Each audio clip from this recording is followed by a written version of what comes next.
ഗുരുഗ്രാമിലെ പ്രമുഖ ആശുപത്രിയുടെ ഐസിയുവിൽ വെച്ച് പീഡിപ്പിക്കപ്പെട്ടു എന്ന എയർ ഹോസ്റ്റസിന്റെ പരാതി. ഐസിയുവിൽ വെന്റിലേറ്റർ സഹായത്തോടെ കഴിയുമ്പോൾ ആശുപത്രി ജീവനക്കാർ പീഡിപ്പിച്ചുവെന്നാണ് പരാതി. പരാതിയെ തുടർന്ന് ഗുരുഗ്രാമിലെ സദർ പോലീസ് സ്റ്റേഷനിൽ കേസ് രജിസ്റ്റർ ചെയ്തു.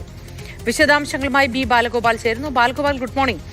എന്താണ് ഈ എയർ ഹോസ്റ്റസ് പറയുന്ന വിശദാംശങ്ങൾ? എന്തായിരുന്നു ഇവർക്ക് ആരോഗ്യ പ്രശ്നം ഉണ്ടായിരുന്നത്? ആരാണ് ഇത്തരത്തിൽ ഇവരെ ബലാത്സംഗം ചെയ്തതായി, പീഡിപ്പിച്ചതായി പറയുന്നത്? വിശദാംശങ്ങൾ എന്താണ്?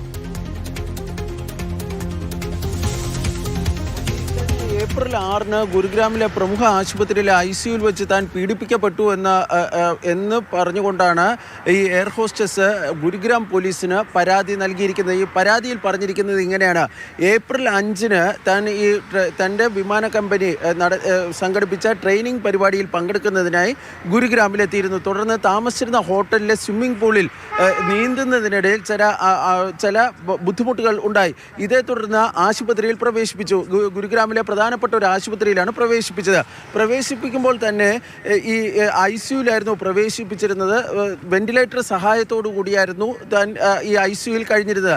ഇതിൻ്റെ തൊട്ടടുത്ത ദിവസം, അതായത് ഏപ്രിൽ 6-ന് ഈ ഐസിയുവിൽ വെച്ച് താൻ പീഡിപ്പിക്കപ്പെട്ടു എന്നാണ്, ലൈംഗികമായി പീഡിപ്പിക്കപ്പെട്ടു എന്നാണ് ഈ പരാതിയിൽ ഈ എയർ ഹോസ്റ്റസ് പറയുന്നത്. ഈ പീഡനം നടക്കുന്ന സമയത്ത് 2 നഴ്സുമാർ ഈ ഐസിയുവിൽ ഉണ്ടായിരുന്നുവെന്നും ഈ പരാതിയിൽ പറയുകയും ചെയ്യുന്നുണ്ട്. ഈ പരാതി സംബന്ധിച്ച് വളരെ ഗൗരവമേറിയ അന്വേഷണം ഗുരുഗ്രാം പോലീസ് നടത്തിയിട്ടുണ്ട്. ഈ എയർ ഹോസ്റ്റസിൻ്റെ രഹസ്യ മൊഴി മജിസ്ട്രേറ്റിന് മുമ്പാകെ രേഖപ്പെടുത്തുകയും ചെയ്തിട്ടുണ്ട്.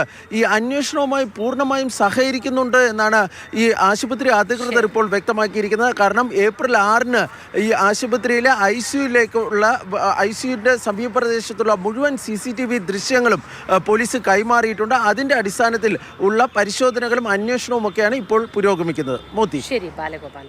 ഗുരുഗ്രാമിലാണ് സംഭവം. അവിടുത്തെ പ്രമുഖ ആശുപത്രിയുടെ ഐസിയുവിൽ വെച്ച് പീഡിപ്പിക്കപ്പെട്ടു എന്നാണ് എയർ ഹോസ്റ്റസ് പരാതി നൽകിയിട്ടുള്ളത്. അതിന്റെ വിശദാംശങ്ങളാണ് ബി ബാലഗോപാൽ പങ്കുവച്ചത്.